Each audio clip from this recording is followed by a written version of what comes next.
Hey, William Gilmore here for the ScreenwritersJourney.com, and this is part two of my three-part series on the respect or lack thereof shown to screenwriters by their fellow artistic collaborators. Now, in the last part, I talked about going to the Action on Film Festival and seeing a movie that had basically no script.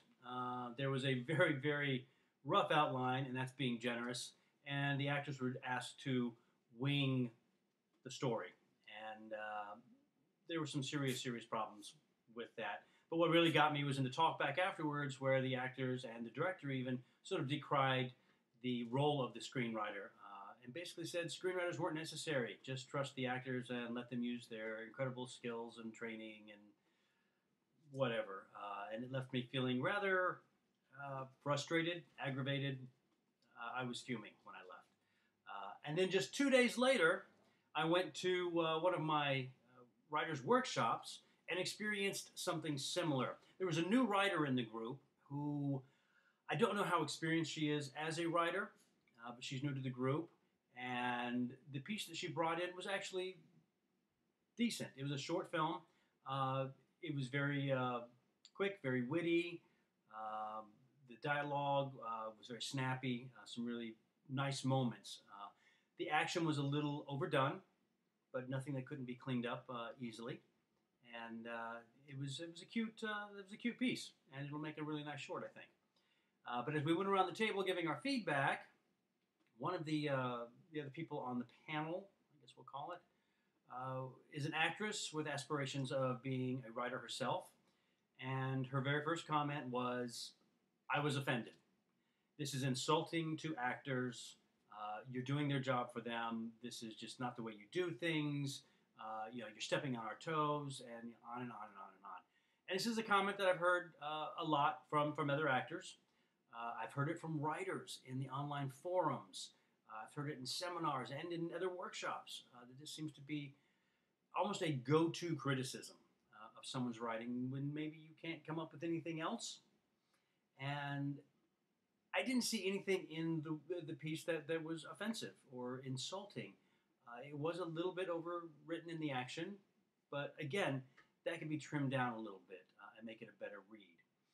And when it came my turn, this time I decided not to hold my tongue as I had at the film festival, and I did not address the young lady who made the comment. I spoke to the writer, and I said, "Don't worry about being insulting or offending, especially at this stage.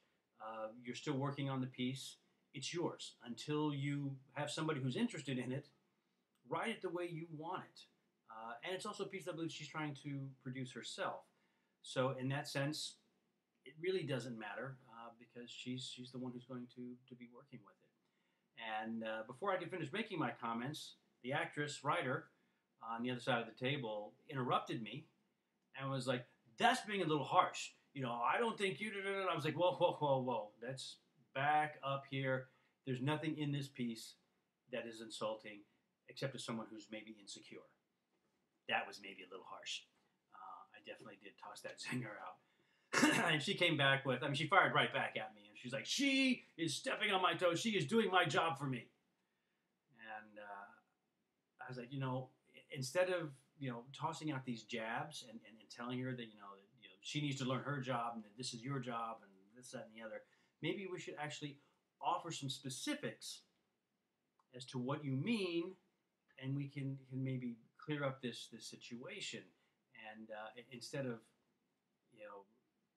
everybody becoming defensive, let's try to be proactive and productive in our criticism.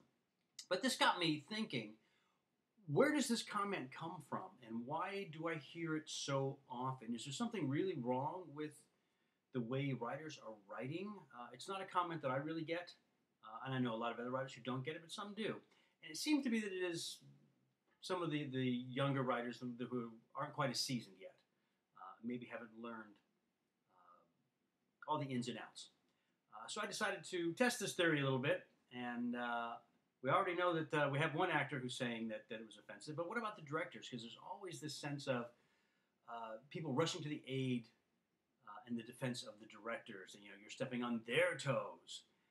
And I think what they're referring to, well, I know what they're referring to is the use of camera directions in the script, and POVs and extreme close-ups and cut to this, dissolve to that, all these types of things.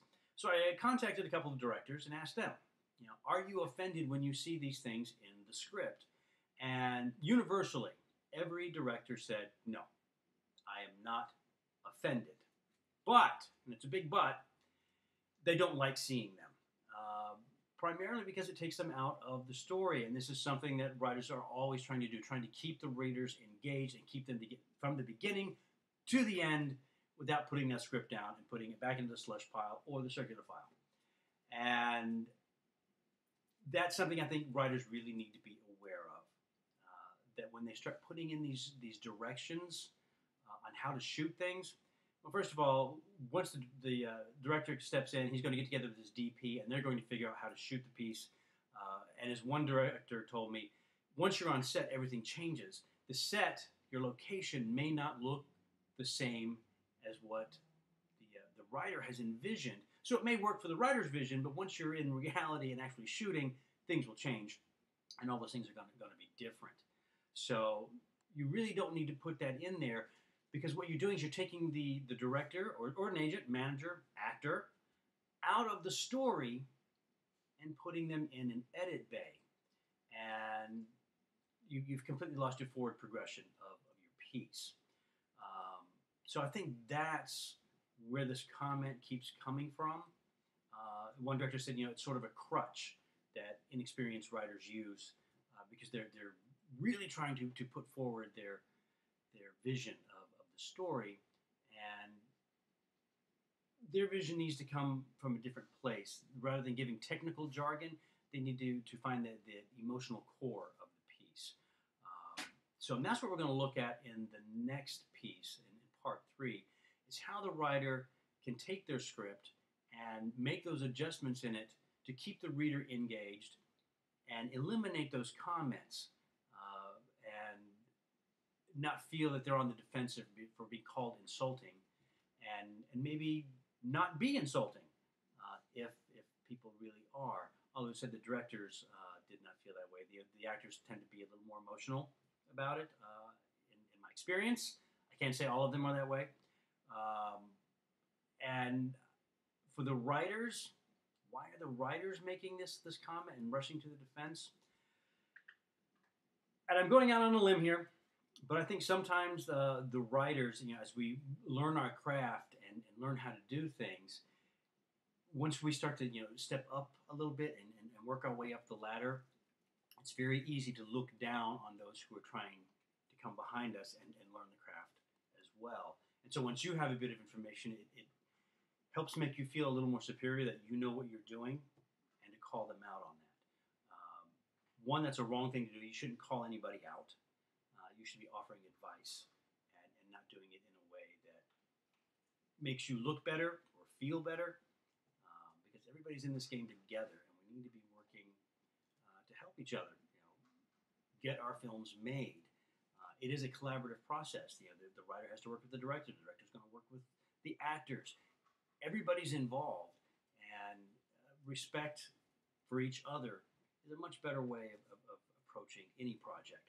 So, in the next part, we will talk about how we're going to engender that respect between all sides, and how the writer can take proactive steps to clean up his script and eliminate those comments. Anyway, that's what I have for now. We'll catch you next time right here on the Screenwriter's Journey with part 3 of I'm insulted that you're insulted. Anyway, that's it. Until then, please keep writing.